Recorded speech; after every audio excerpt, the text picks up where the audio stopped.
ముస్లింలందరినీ I ప్రేమిస్తున్నాను. love every Christian. క్రైస్తవులను I love every Buddhist. బౌద్ధ మతస్థులను Lord, you know I love every soul. నా ప్రతి ఒక్క ప్రాణాన్ని నేను ప్రేమిస్తున్నానని మీకు తెలుసు. Lord, that is why you sent me to 155 countries. అందుచేతనే మీరు నన్ను 155 దేశాలకు తీసుకుని వెళ్ళారు. Lord, that is why you stopped 7 major wars. అందుచేతనే 7 ప్రధానమైన యుద్ధములను నా ద్వారా మీరు ఆపి ఉన్నారు. You saved 40 crores around the world.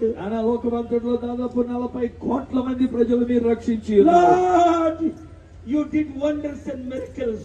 ప్రభువా మీరు అద్భుతములు ఆశ్చర్యమైన కార్యములు చేసి You are God of miracles. నువ్వు అద్భుతాలు చేసే You are దేవుడు. God of wonders. నేను ఆశ్చర్యమైన కార్యాలు You చేసి divided the Red Sea into parts. ఎర్ర సముద్రాన్ని 2 పాయలు చేసి You ఉన్నారు. destroyed the works of the enemy. అపవాది యొక్క క్రియలను మీరు లయపరిచి You ఉన్నారు.